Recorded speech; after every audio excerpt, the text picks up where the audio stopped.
Ladies and gentlemen, you are watching the English Bình Phước radio, television station and newspaper. Now are the headlines as usual. Solution needs to develop education in Southeast region. Bình Phước approve queen bee larvae and royal jelly research. Vietnam wishes to accompany foreign investors. Cross-tourism gold mine for Vietnam to tap into. Ladies and gentlemen, leaders from the education sector in Bình Phước province attended the conference on education and training development in the Southeast region to implement resolution number 24 dated October 7, 2022 of the Politburo. The conference was held by the Ministry of Education and Training in Bình Dương province. Minister of Education and Training Nguyễn Kim Sơn said education and training in the Southeast region has posted remarkable results over the years, but shortcomings, limitations, and difficulties remain. Overcrowding at schools and training institutions is common, and the quality of care and education for children and students at industrial parks and export processing zones is limited. The quality of human resources overall is yet to meet development requirements.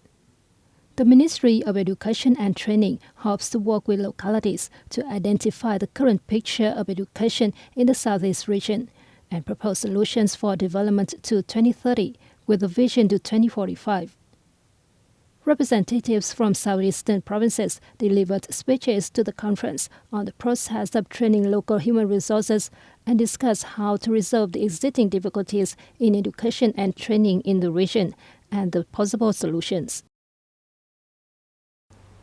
Chairwoman of Bình Phước Provincial People Committee Trần Tuệ Hiền and leader of department, branches, district and town recently held a working session and dialogue with citizens to address the latter concerns.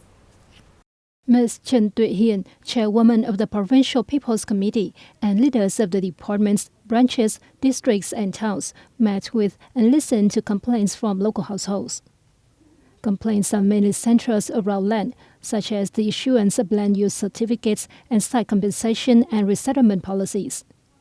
These are long-standing complaints and have been rapidly reviewed and resolved by authorities at all levels.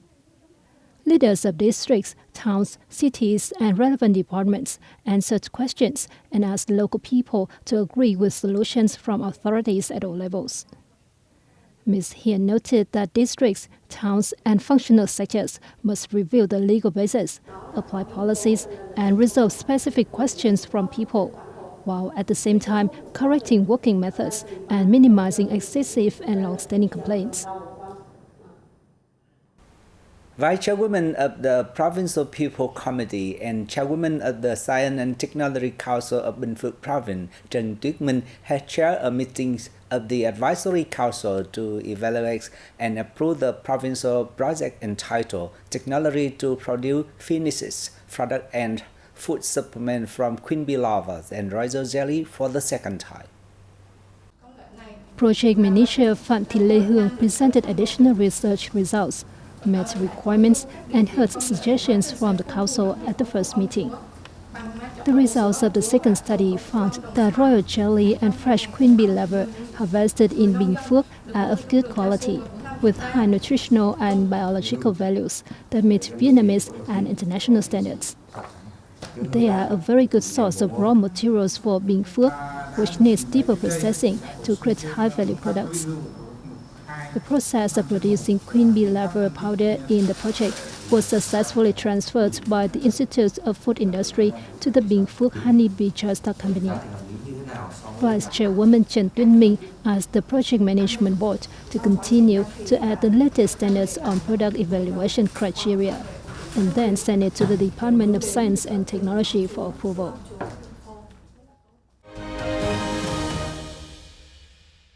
Ladies and gentlemen, Prime Minister Phạm Minh Chính chairs a meeting with foreign investors in Hanoi on April the 22nd. At the meeting, business associations and FDI enterprises highly valued the drastic, proactive, creative and flexible management of the government and the Prime Minister. They showed delight at the Vietnamese government's efforts to strengthen cooperation with and support FDI businesses as well as improve its investment environment with an array of measures. Addressing the meeting, Prime Minister Pham Minh Chinh affirmed Vietnam respects and protects the legitimate and legal rights and interests of investors.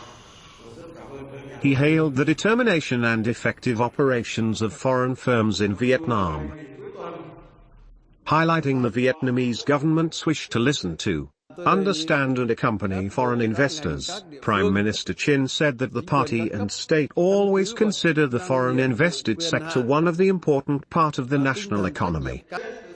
At the event, FDI firms gave investment commitments worth nearly $4 billion in Vietnam. National Assembly Chairman Vương Đình Huệ and Cuban Prime Minister Manuel Maduro Cruz attended a Vietnam-Cuba Business Forum in Havana on April the 21st local time as part of the former official visit to Latin American countries. Addressing the event, Cuban Vice President of the Council of Ministers and Minister of Foreign Trade and Investment of Cuba, Ricardo Cabrizas, highlighted the great cooperation potential between the two countries in many fields and called for all businesses of both sides to continue to seek new partnership opportunities and measures to realize their targets. At the forum, leaders of Vietnamese and Cuban ministries, sectors and businesses discussed the bilateral collaboration potential in areas of shared interest. At the event, National Assembly Chairman Huệ, the Cuban Prime Minister, and participants witnessed the signing and exchange of cooperation agreements between businesses of the two countries in the areas of electricity, oil and gas, construction materials, and aviation. After 3 years of closure due to COVID-19 pandemics, currently China promotes the import of pepper and spices from Vietnam, making the export turnover to the markets. According to preliminary statistics of the Vietnam Pepper Association, in March 2023, Vietnam exported 35,913 tons of pepper, including 32,912 tons of black pepper and 3,001 tons of white pepper. As a result, the total export turnover reached $107 million. Notably, pepper exports to China in March grew by 85% to 15,700 tons compared with the previous month. This is the highest monthly export volume, breaking the record of more than 11,900 tons in April 2020. In the first quarter of the year, some 25,900 tons of pepper were exported to China, compared with a volume of more than 2,100 tons in the same period in 2022. In addition, March also recorded increased exports to traditional markets such as the United States, Germany, the Netherlands, and Spain.